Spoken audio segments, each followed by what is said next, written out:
آج کی دنیا میں لوگ ریسرچ کی بات کرتے ہیں، ایجوکیشن کی بات کرتے ہیں، ٹیکنالوجی کی بات کرتے ہیں، اور لوگ ہائی فائی ایجوکیشن کے حوالے سے بہت زیادہ کلام کرتے ہیں. اور جب اس ایجوکیشن کے حوالے سے کلام کرتے ہیں اور ٹیکنالوجی اور دیگر اس دور کے جدید تقاضوں کا ذکر کرتے ہیں، تو اپنی امپروومنٹ کے حوالے سے، اپنے بیہیویئر کے حوالے سے، to improve, to organise, shape policies, analysis, synthesis, examine, evaluate, compare, plan, reason وغیرہ کے حوالے سے بہت زیادہ بات چیت کی جاتی ہے. تو ہم نے مناسب خیال کیا کہ ریسرچ، قرآن، ٹیکنالوجی اور ایجوکیشن کو ایک ہی فریم ورک میں لا کر کچھ بیان کر دیا جائے، تاکہ جدید تقاضوں کی بھی بات ہو جائے اور ساتھ ہی ساتھ قرآن کا میسج بھی کنوے ہو جائے. اور اس طریقے سے ہم دونوں طبقات کو ساتھ لے کر چل سکتے ہیں.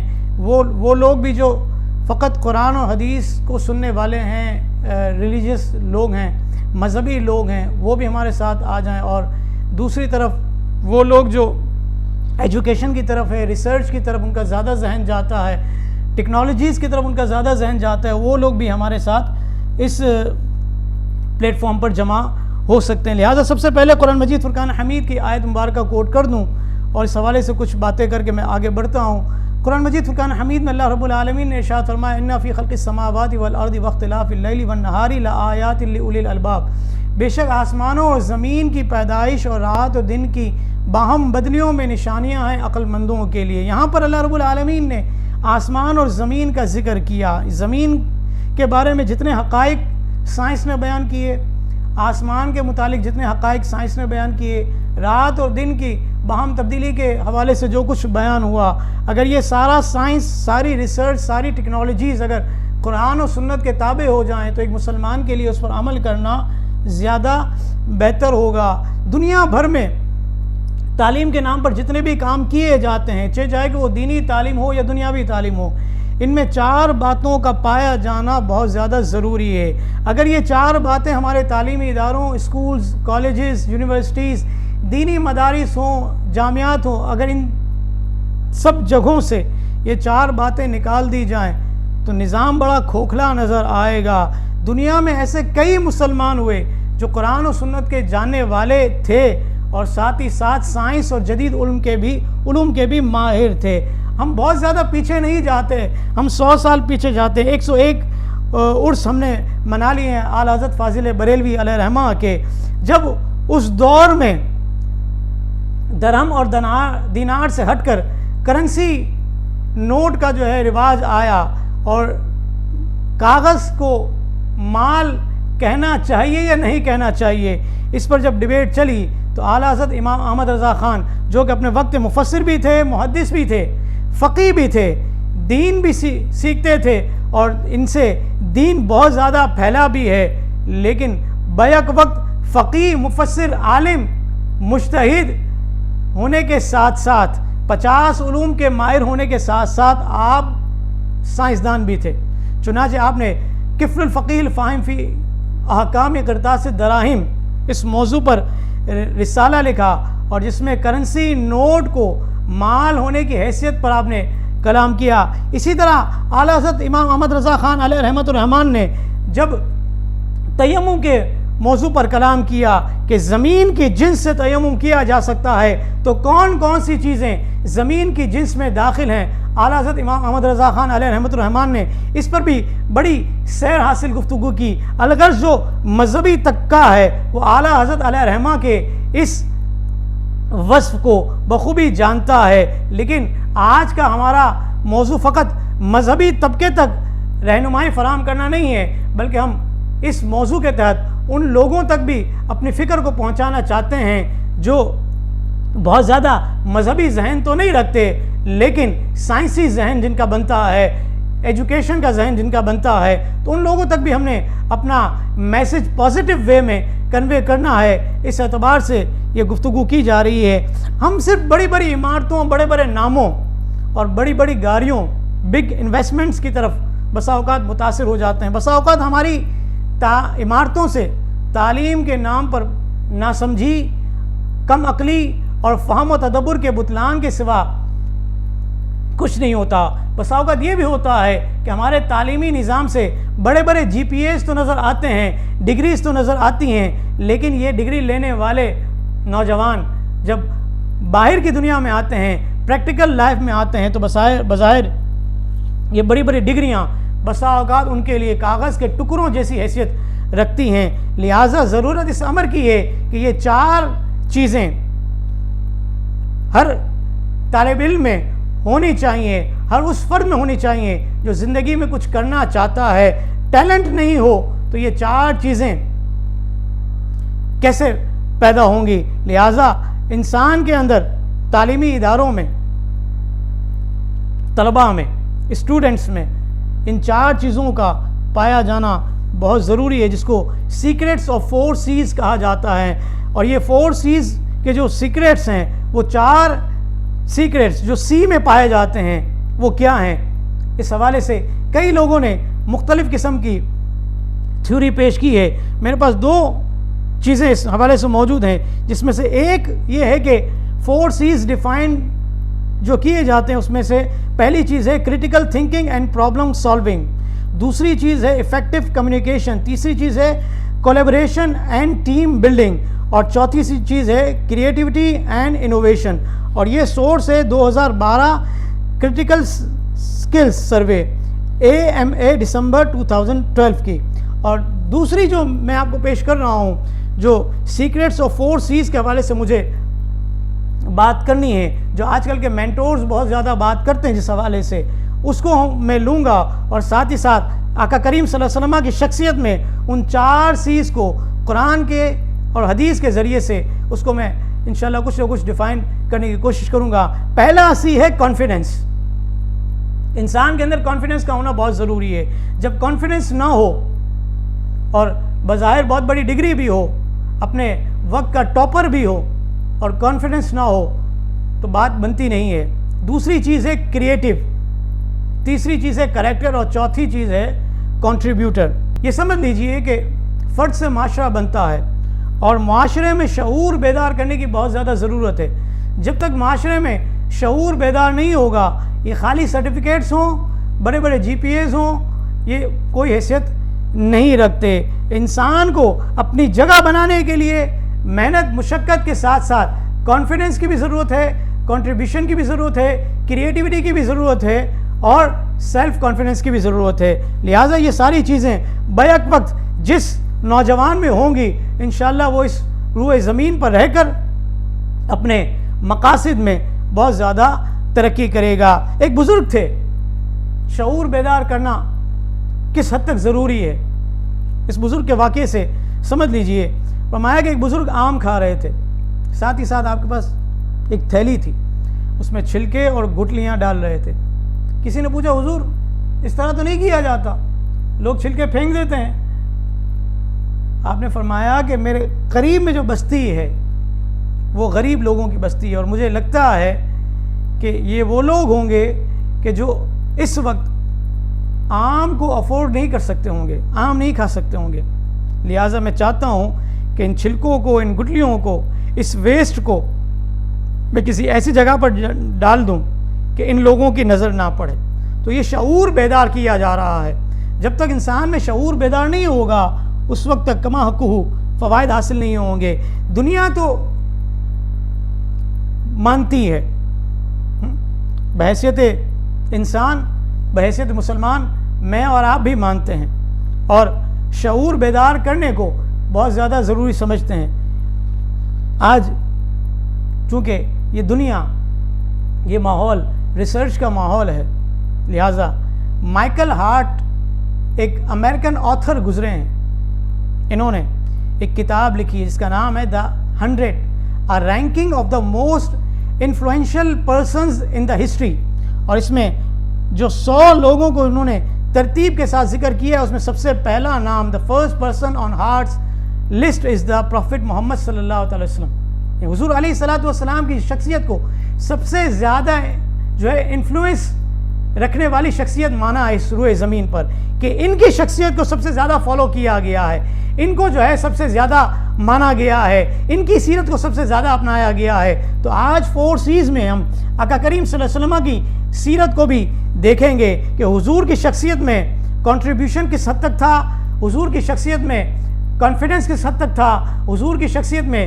کریٹیوٹی والی چیز کیسے پائی جاتی تھی، یہ ساری کی ساری باتیں انشاءاللہ الرحمن ہم حضور کی شخصیت میں دیکھیں گے۔ لیکن اس سے پہلے یہ بات سمجھ لیجئے، آج انگریز تو مان گیا حضور کی شخصیت کو، ہم مسلمان بھی مانتے ہیں، کاش کہ عملی اعتبار سے بھی ہم مانیں اور ہمارے عقیدے اور محبت فقط زبانی کلامی نہ ہو بلکہ عمل کی حد تک ہو، اور جب عمل کی حد تک ہوگی تو انشاءاللہ الرحمن فوائد زیادہ حاصل ہوں گے۔ یہ کرونا کا سلسلہ چل رہا ہے اور تقریباً مہینہ ڈیڑھ مہینے سے پورا ملک لاک ڈاؤن ہوا ہے، لیکن کتنے لوگ ایسے ہیں جو اس کرونا کی وبا میں قرآن کی طرف آئے۔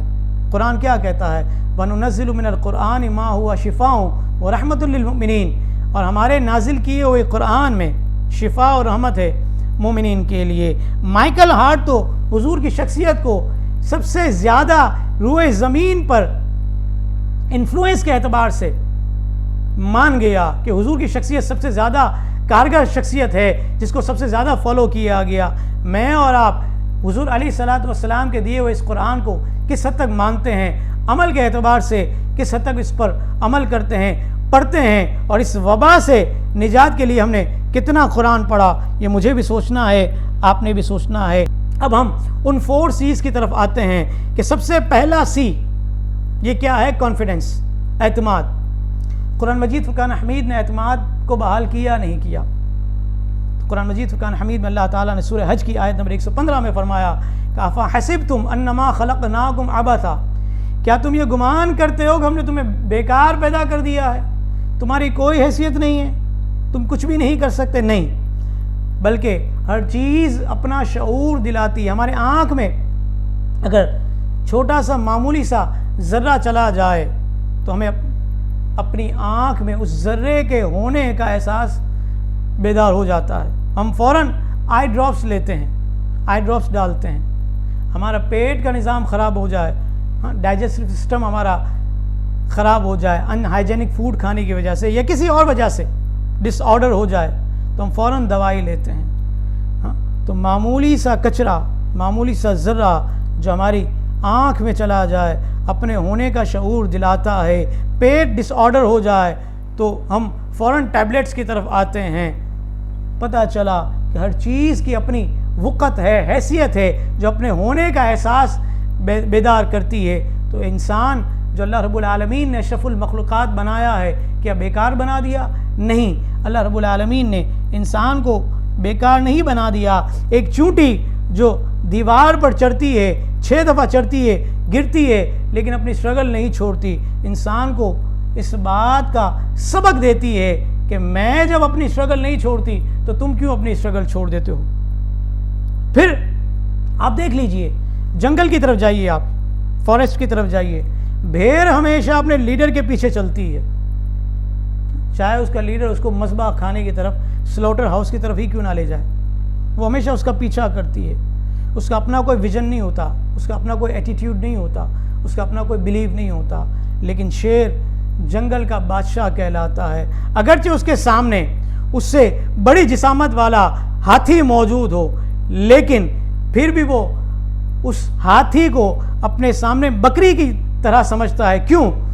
اس کا ایٹیٹیوڈ اسے اس بات کی فکر دیتا ہے کہ تو جنگل کا بادشاہ ہے، اس کا بلیو اسے اس بات کی فکر دیتا ہے کہ یہ تیرے سامنے جو بڑی جسامت کا جانور ہے یہ تجھے کچھ نقصان نہیں پہنچا سکتا، تجھے اللہ رب العالمین نے طاقت دی ہے، قوت دی ہے کہ تو چاہے تو اپنے سے کئی گنا بڑے جانور کو ڈھیر کر سکتا ہے۔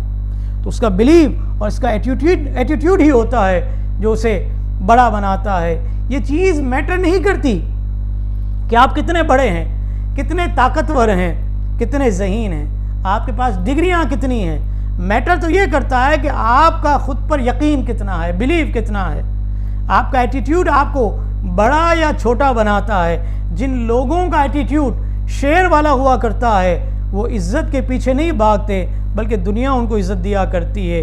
کیوں؟ کہ وہ اپنی طاقت سے پہچانے جاتے ہیں، ان کو پتہ ہے کہ ان کے اپنے اندر کیا چیز موجود ہے، اور یہی ان کا ایٹیٹیوڈ اور اپنے اوپر بلیو کرنا ان کو ترقی کی راہ پر گامزن کرتا ہے۔ کہتے ہیں ایک تجارتی قافلہ تھا، کہیں جا رہا تھا، راستہ بھٹک گیا، جب آگے بڑھا تو ایک دیوار سامنے نظر آئی، بڑی دیوار تھی، کیسے چڑھیں؟ جو بھی چڑھنے کی کوشش کرتا تھا پیچھے سے لوگ جو ہے آوازیں کستے تھے، گر جاتا تھا۔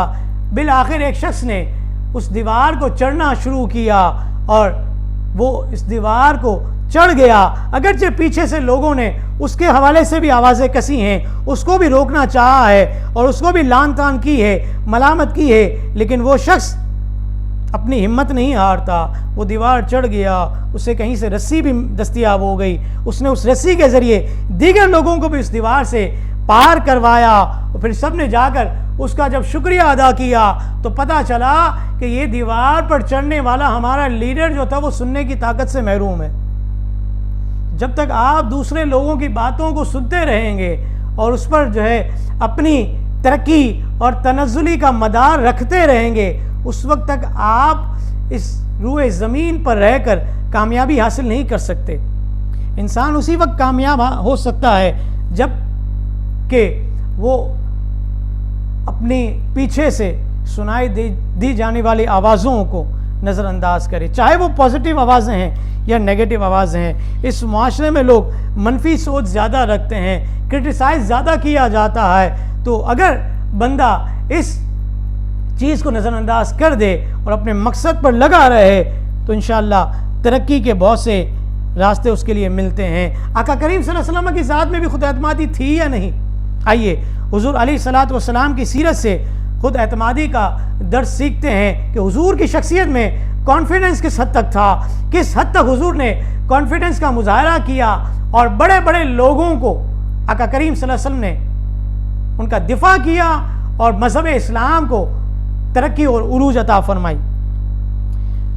سیرت ابن ہشام میں جب ابو طالب کے پاس کفار آتے اور کہتے کہ اپنے بھتیجے کو روک لیجئے، ہم ایسا کریں گے، یہ نقصان پہنچائیں گے، یہ نقصان پہنچائیں گے، ابو طالب حضور کی محبت میں حضور کو روکنا چاہتے تھے، لیکن حضور علیہ السلام نے کیا فرمایا؟ آپ کا کانفیڈنس دیکھیے، آپ کا اپنے اوپر اعتماد دیکھیے۔ حضور کی سیرت ہمارے لیے مشعل راہ ہے۔ لقد کان لکم فی رسول اللہ اسوۃ حسنہ، تمہارے لیے اللہ کے رسول کی زندگی میں بہترین نمونہ ہے۔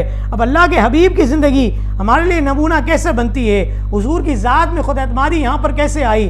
حضور نے اپنے چچا سے فرمایا، یا عمو واللہ لو وضع الشمس فی یمینی والقمر فی یساری الا ان اترکا هذا الامر حتی یظہرہ اللہ او اہلک فیہ ما ترکتہ۔ فرمایا اگر میرے دائیں ہاتھ پر سورج کو رکھ دیں، بائیں ہاتھ پر چاند کو رکھ دیں اور یہ توقع کریں کہ میں یہ دعوت حق ترک کر دوں گا تو یہ میرے لیے ناممکن ہے۔ اگر یہاں تک کہ اللہ تعالیٰ دین کو غلبہ دے دے یا دین کی راہ میں میں اپنی جان دے دوں، اس وقت تک میں دعوت حق کو ترک نہیں کر سکتا۔ حضور علیہ السلام نے کانفیڈنس کا مظاہرہ کیا۔ جب حضور کے یہ کلمات سنے، ابو طالب کی آنکھوں، حضور علیہ السلام کے چشمان مبارک سے آنسو برسنے لگے اور وہاں سے چل دیے۔ ابو طالب جو آپ کے چچا تھے، آپ نے پیچھے سے آواز دی، فرمایا اذهب یا ابن اخی فقل ما احببت فواللہ لا اسلمک لشیء ابدا۔ اے میرے پیارے بھتیجے، آپ کا جو جی چاہے کہیے، میں آپ کو کسی قیمت پر کفار کے حوالے نہیں کروں گا۔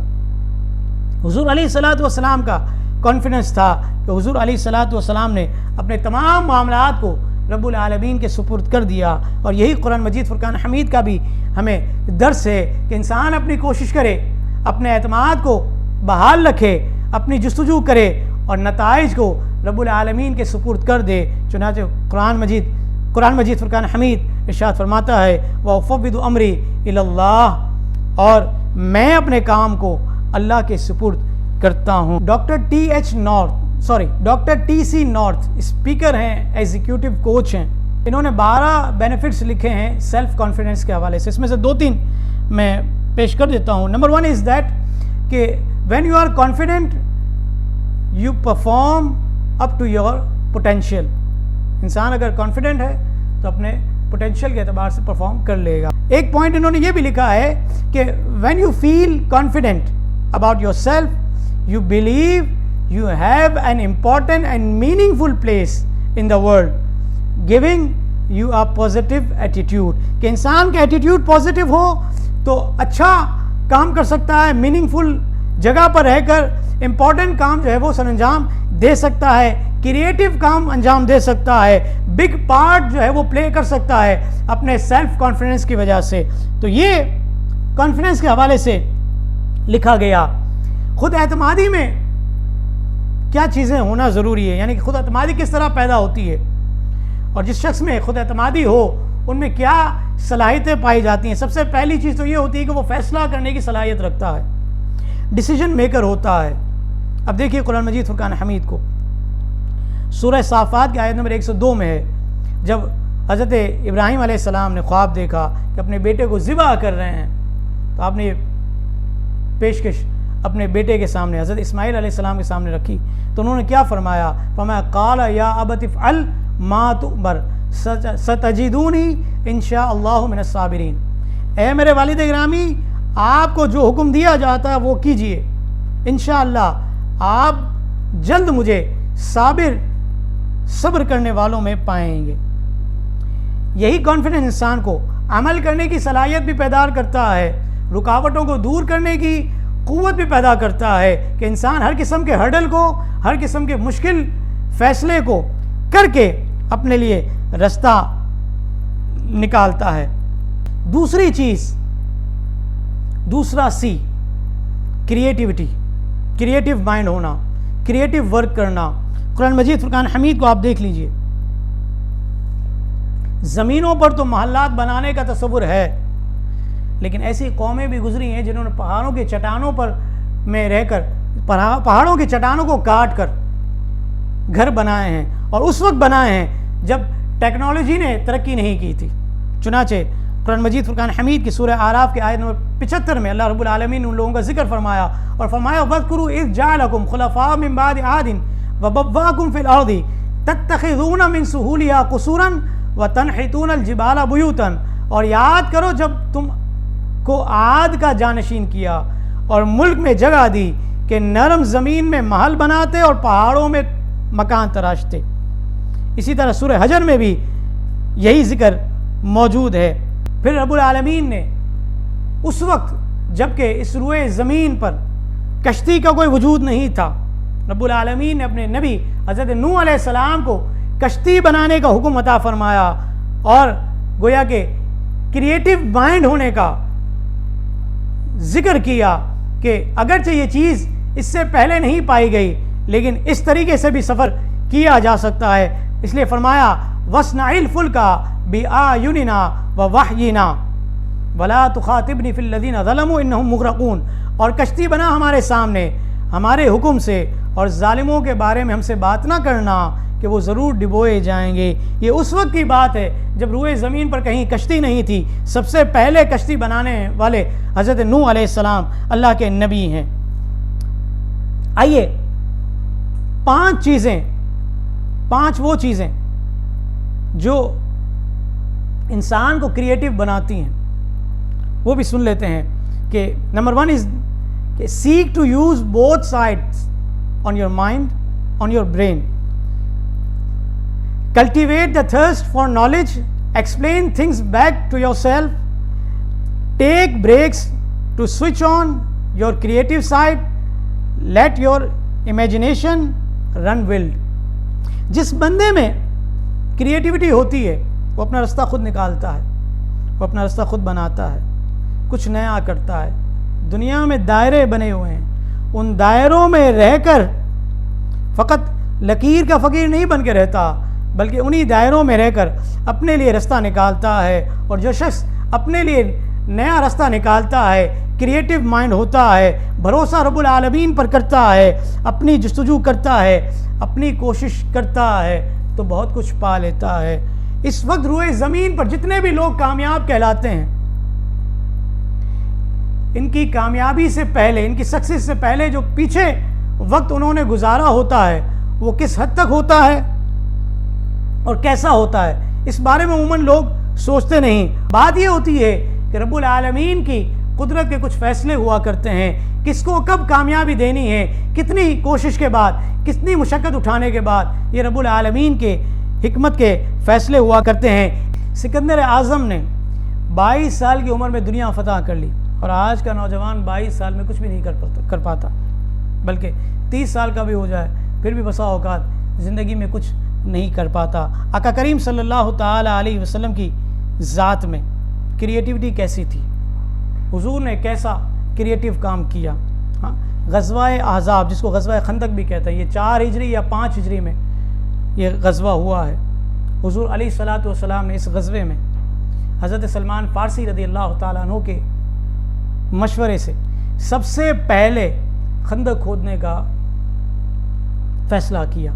اس سے پہلے کسی بھی غزوے میں کریم آقا صلی اللہ علیہ وسلم نے خندق نہیں کھودی تھی۔ چنانچہ سورہ احزاب کی آیت نمبر 9 اور 10 میں رب العالمین نے اس کا ذکر فرمایا ہے کہ کس طرح خندق کے ذریعے مسلمانوں کو فوائد حاصل ہوئے، اور مسلمانوں نے کس طرح خندق کے ذریعے فوائد حاصل کیے۔ کفار نے جب مدینہ کے گرد خندق کو حائل دیکھا تو حیران رہ گئے اور کہنے لگے یہ تو ایسی تدبیر ہے کہ جس سے عرب کے لوگ ابھی تک واقف ہی نہیں تھے۔ حضور علیہ الصلاۃ والسلام کی شخصیت سے بہت زیادہ فائدہ اٹھانے والے حضور علیہ الصلاۃ والسلام کے اہل بیت میں سے حضرت امام علی مقام امام حسین نے بھی کربلا میں اپنے خیمے کے آگے خندق کھدوائی، اور اس میں لکڑیوں کو ڈال کر آگ لگا دی گئی۔ یہاں پر بھی کریٹیوٹی کا ذہن تھا، کیوں؟ تاکہ دشمنوں کے براہ راست تیر اور حملے جو ہے اس خیمے میں موجود خواتین اور بچوں کو نقصان نہ پہنچا سکیں، براہ راست دشمن خیمے کی طرف حملہ نہ کر سکیں، اس لیے اطراف میں خیمے کے باہر خندق کھود کر اپنے اہل خانہ کی حضرت امام حسین نے حفاظت فرمائی۔ اب تیسرے نمبر پر تیسرا سی کریکٹر کا ہے۔ انسان کے کریکٹر کو بیان کرنا کس طرح کیا گیا ہے۔ قرآن مجید فرقان حمید میں کئی آیتیں ہیں قرآن مجید فرقان حمید کی جو انسان کے کریکٹر پر دلیل بنتی ہے۔ چنانچہ سورہ طٰہٰ کی آیت نمبر 44 میں فرمایا فَقُولَا لَهُ قَوْلًا لَيِّنًا لَعَلَّهُ يَتَذَكَّرُ أَوْ يَخْشَىٰ۔ حضرت موسیٰ علیہ السلام اور حضرت ہارون علیہ السلام سے جب وہ فرعون کے پاس اور فرعونیوں کو دعوت حق دینے کے لیے گئے ہیں تو رب العالمین نے ان سے کہا ہے کہ ان سے نرم بات کہنا، اس امید پر کہ وہ دھیان کریں یا کچھ ڈریں۔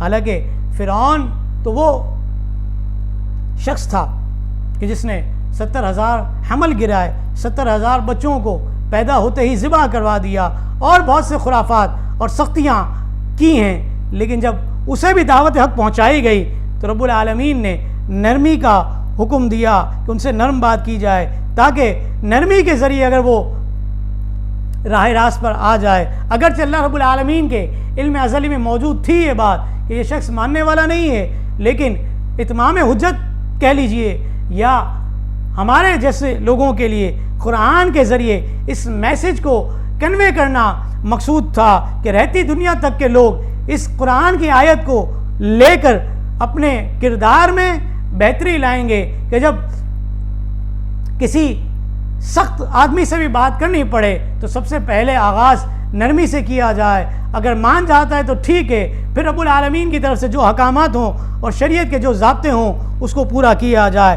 دوسری چیز جو انسان کے کریکٹر کے حوالے سے قرآن مجید فرقان حمید میں بیان کی گئی ہے وہ ہے جھوٹ کی مذمت۔ انسان جھوٹ بولتا ہے، لعنت اللہ علی الکاذبین کا خطاب، جھوٹوں پر اللہ کی لعنت ہے۔ آج لوگ کہتے ہیں کہ جھوٹ کے بغیر کاروبار نہیں چلتا، آج گواہیاں جھوٹی دی جاتی ہیں۔ قرآن مجید فرقان حمید نے فرمایا یا ایھا الذین آمنوا کونوا قوامین بالقسط، اے ایمان والو انصاف کے ساتھ خوب قائم ہو جاؤ۔ حالانکہ یہاں پر اس روئے زمین پر رہنے والے مسلمان آج اس قرآن کی آیت پر غور نہیں کرتے، عملی اعتبار سے اس سے روگردانی کرتے ہیں۔ وَأَوْفُوا بِعَهْدِ اللَّهِ إِذَا عَاهَدتُّمْ، اور اللہ کا عہد پورا کرو جب قول باندھو، اور قسمیں مضبوط کر کے انہیں توڑ نہ ڈالو۔ قرآن مجید فرقان حمید میں کئی آیات اس موضوع پر ہیں کہ جس سے کریکٹر بلڈنگ کا ثبوت ملتا ہے، جس سے انسان اپنے کریکٹر کو بہتر کر سکتا ہے۔ کریکٹر کی جب بات کی جاتی ہے تو ماں کی گود سب سے پہلی تربیت گاہ ہوتی ہے کہ جس سے انسان سیکھتا ہے۔ حضرت سیدی غوث اعظم رضی اللہ تعالی عنہ کی والدہ کا کردار کیسا تھا؟ جب آپ اس دنیا میں تشریف لائے، یکم رمضان کو آپ کی ولادت ہوئی ہے، جب مدرسے گئے ہیں، بسم اللہ الرحمن الرحیم پڑھنے کے بعد 18 پارے آپ نے قرآن مجید فرقان حمید کے زبانی سنا دیے۔ استاد نے کہا بیٹا یہ کہاں سے یاد کیے؟ فرمایا میری ماں 18 پاروں کی حافظہ تھی، جب میں ماں کے پیٹ میں تھا وہ قرآن پڑھتی تھی، میں سنتا تھا، یاد کر لیتا تھا۔ جب مائیں قرآن پڑھتی تھی تو بیٹے غوث اعظم جیسے ہوا کرتے تھے اور حافظ پیدا ہوا کرتے تھے۔ آج ماؤں نے قرآن پڑھنا چھوڑ دیا۔ پھر ماں نے آپ کو تلقین کی کہ بیٹا کچھ بھی ہو جائے جھوٹ ہرگز نہ بولنا۔ آج جھوٹ بولا جاتا ہے، بات بے بات میں جھوٹ بولا جاتا ہے، اپنی جھیپ مٹانے کے لیے، اپنی سستی اور کاہلی کو لوگوں کے سامنے چھپانے کے لیے جھوٹ بول دیتے ہیں، طرح طرح کے ہیلے بہانے اختیار کرتے ہیں۔ ماں نے کہا کہ جھوٹ نہیں بولنا۔ آپ سفر کرتے ہیں، ڈاکوؤں نے مسافروں کو لوٹ لیا، جب آپ کی باری آئی ہے آپ نے کہا، آپ سے کہا کہ بیٹا یہ بتاؤ تمہارے پاس کتنا مال ہے؟ تو آپ نے کہا کہ میری گدری میں ماں نے اتنے اتنے درہم سی کر رکھے ہیں۔ ڈاکوؤں کے سردار نے اس گدری کو ادھیڑا ہے، دیکھا تو واقعی دراہم موجود تھے۔ اس نے کہا اس وقت میں تو لوگ جھوٹ بول دیا کرتے ہیں، تم نے جھوٹ کیوں نہیں بولا؟ کہا میں نے اپنی ماں سے وعدہ کیا ہے کہ میں کسی بھی طور پر جھوٹ نہ بولوں۔ وہ ڈاکوؤں کا سردار رونے لگا کہ ایک میں ہوں جو رب سے کیے ہوئے وعدے کو بھول بیٹھا ہوں، اور ایک یہ بچہ ہے جو اپنی ماں سے کیے ہوئے وعدے کو وفا کر رہا ہے۔ پورا قافلہ ڈاکوؤں کا سردار کے سمیت توبہ بھی کرتا ہے آپ کے ہاتھ پر، اور جن جن سے مال لیا تھا ان کو واپس کرتا ہے۔ انسان کی زبان اللہ رب العالمین نے اس کو وہ نعمت عطا فرمائی ہے کہ یہ جادو کا اثر رکھتی ہے۔ کاش کہ اس سے ہم اچھی بات نکالیں۔ حدیث پاک ہے، حضور علیہ الصلوۃ والسلام نے ارشاد فرمایا کہ بعض بیان جادو ہوا کرتے ہیں، جادو کی طرح کسی انسان کے دل میں پیوست ہو جاتے ہیں اور اس کو عمل کرنے پر ابھارتے ہیں۔ کوشش ہونی چاہیے کہ ہم اپنے کردار میں یہ بات لائیں کہ نہ ہم جھوٹ بولیں، نہ ہی دھوکہ دہی کریں، اور نہ ہی ہمارے کردار سے وہ بات جھلک اٹھے کہ جس سے لوگ ہم سے دور بھاگیں۔ ایک اور چیز کردار کے حوالے سے بیان کی جاتی ہے کہ پہلی تربیت گاہ تو ماں کی گود ہے، دوسری تربیت گاہ کریکٹر بلڈنگ کے حوالے سے وہ استاد ہے۔ استاد کا کردار بھی بڑا عمدہ ہونا چاہیے۔ یہ کتابیں رکھی ہوئی ہیں یہاں پر، یہ استاد بھی ہیں، ان میں شاگرد بھی ہیں۔ امام اعظم ابو حنیفہ کیسی شخصیت تھے، کیسے ہماگیر شخصیت تھے، امت کے امام ہیں، لیکن امت کا یہ امام اپنے شاگردوں کو بھی امام کے منصب پر فائز کر گیا۔ امام ابو یوسف کا مقام و مرتبہ بھی فقہ کی دنیا میں بہت بلند ہے، امام محمد کا مقام و مرتبہ بھی فقہ کی دنیا میں بہت بلند ہیں، اور بھی کئی شاگرد امام اعظم ابو حنیفہ کے ہوئے ہیں۔ لہٰذا استاد کا کردار بھی ایسا ہونا چاہیے کہ جس سے شاگردوں کو موٹیویشن حاصل ہو اور وہ مزید زندگی کے اس وقت میں پازیٹیو طریقے سے آگے بڑھیں، امت کو آسانی فراہم کریں، امت کو سکون اور راحت فراہم کریں۔ ایسا نہ ہو کہ ہماری ذات سے شر پھیلے۔ اور استاد اس وقت ایسے بھی پائے جاتے ہیں جو کمرہ امتحان میں 50-100 روپے، 500 یا 1000 روپے دے کر طلباء کو نقل کرنے پر آمادہ کر دیتے ہیں۔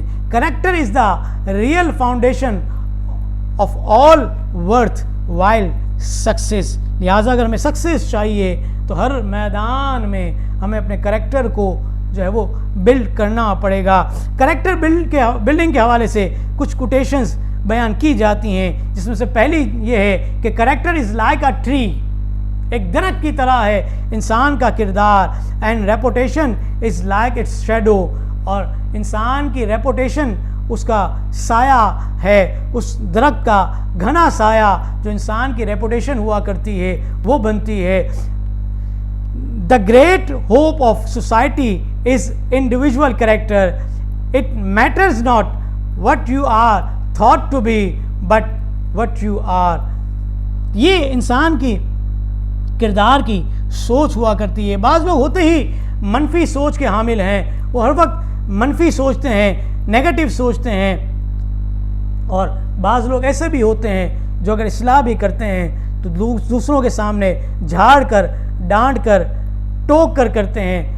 حضرت ابو درداء رضی اللہ تعالیٰ عنہ سے مروی ہے، حدیث پاک ہے، حضور نے فرمایا کہ جس نے اپنے بھائی کو سب کے سامنے نصیحت کی اس نے اس کو ذلیل کیا، اور جس نے تنہائی میں اسے نصیحت کی اس نے اسے مزین کر دیا۔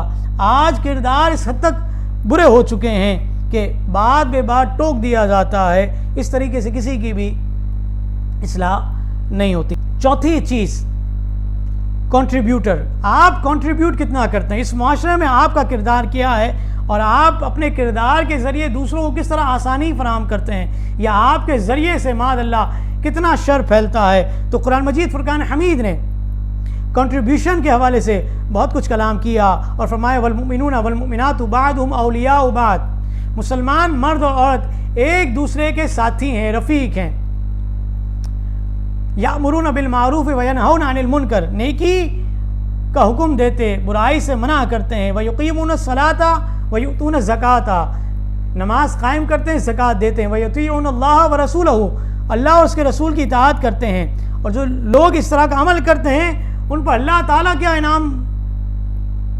اکرام فرماتا ہے، فرمایا اولئک سیرحمہم اللہ، یہ وہ لوگ ہیں کہ اللہ تعالیٰ ان پر عنقریب رحم فرمائے گا۔ ان اللہ عزیز حکیم، اللہ تعالیٰ غالب حکمت والا ہے۔ ایک اور مقام پر فرمایا والذین آووا ونصروا اولئک بعضهم اولیاء بعض، وہ جنہوں نے جگہ دی اور مدد کی ایک دوسرے کے، وہ ایک دوسرے کے وارث ہیں۔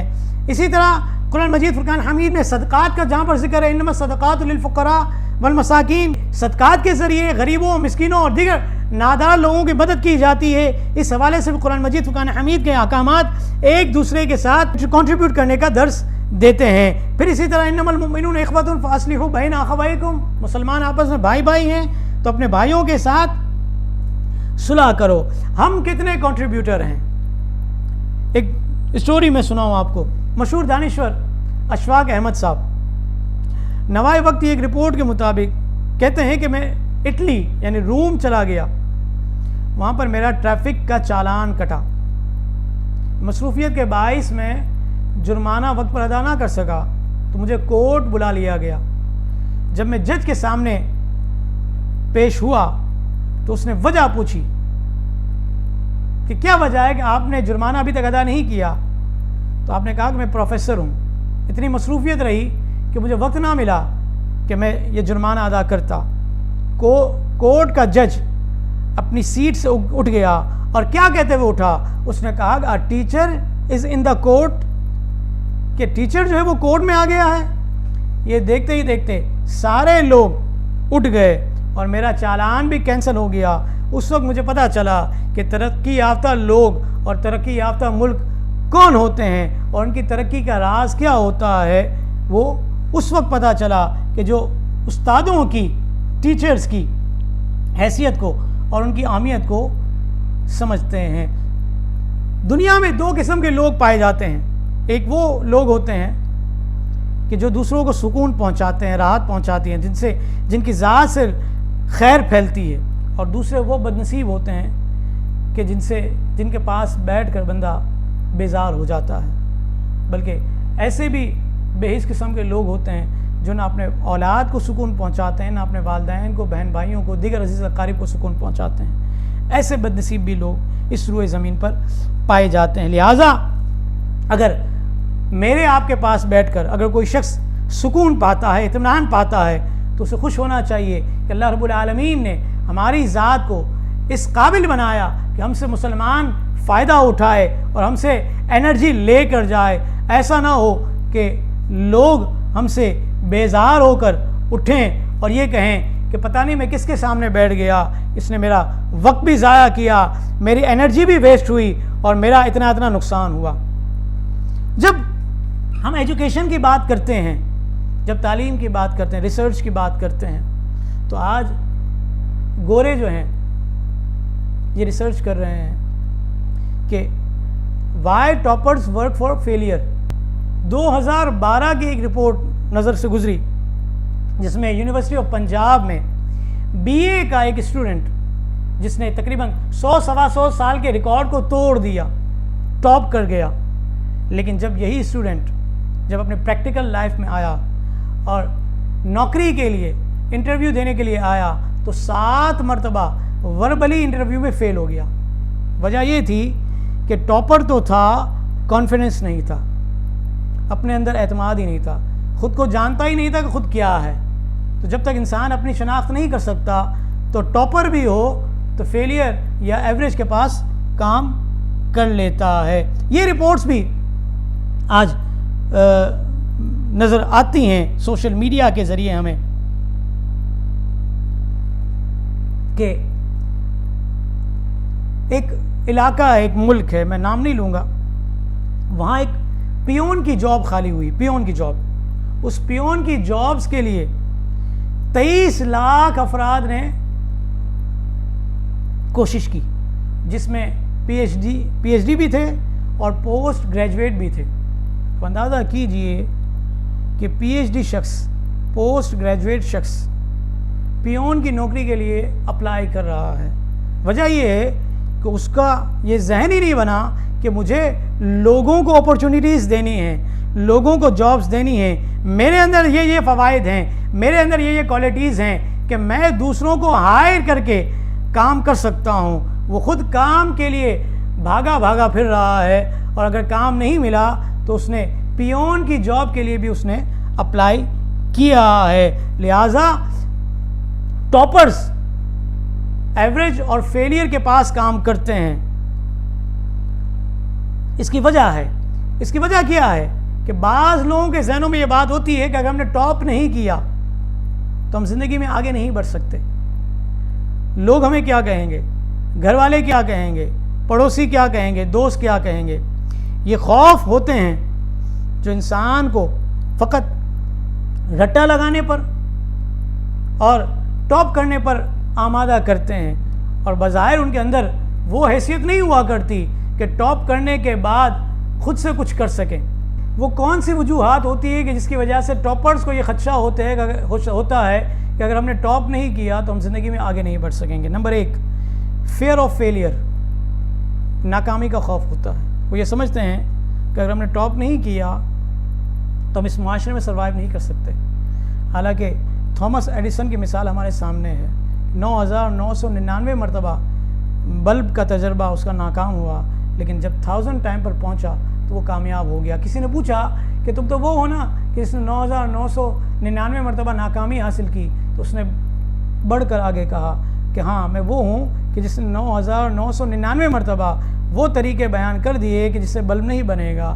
وہ 1000 ٹائم والا طریقہ تھا کہ جس سے بلب بننا ہے۔ لہٰذا فیئر آف فیلئر جو ہے نہیں ہونا چاہیے، تاکہ اس خوف کو ہم اپنے سے دور کریں گے تو سنجیدگی لیں گے، اور ٹاپ کرنے کے ساتھ ساتھ کاش کہ اپنے اندر سیلف کانفیڈنس بھی بلڈ کر لیں اور اپنے آپ کو مزید اس معاشرے میں سروائیو کرنے کے لیے اور اس معاشرے میں اپنا کردار اہم ادا کرنے کے لیے، کنٹریبیوٹ کرنے کے لیے ہم کچھ کوشش کر لیں۔ دوسری چیز جو ہوتی ہے، جو ان کو خوف ہوتا ہے، وہ کیا ہوتا ہے؟ دوسری وجہ یہ ہوتی ہے کہ نو فائنینشیل لٹریسی۔ ہمارے تعلیمی نظام میں فائنینشیل نالج کے بارے میں کچھ بھی نہیں بیان کیا جاتا۔ ریلیشن شپ ہینڈلنگ کیا ہوتی ہے، کمیونیکیشن اسکلز کیا ہوتی ہیں، سیلف کانفیڈنس کیا ہوتا ہے، کچھ نہیں سکھایا جاتا۔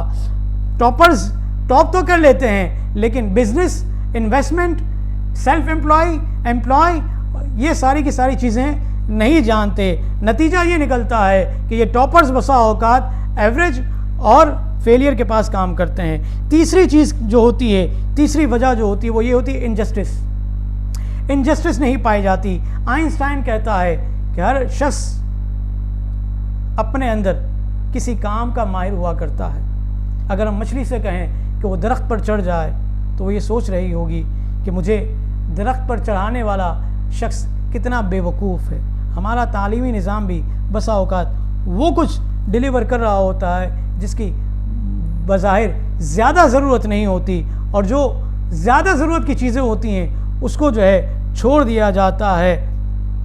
لہٰذا یہ بھی کانسیپٹ ختم ہونا چاہیے کہ باپ کہتا ہے کہ مجھے انجینئر بننا ہے، میرے بیٹے کو انجینئر بننا ہے، ماں کہتی ہے بیٹے کو ڈاکٹر بننا ہے، بیٹا پائلٹ بننا چاہتا ہے، نہ تو اگر انجینئر بنے تو صحیح طور پر بن سکے گا، نہ ڈاکٹر بنے تو صحیح طور پر بنے گا، کیونکہ اس کا اپنا مائنڈ جو ہے وہ پائلٹ کی طرف ہے۔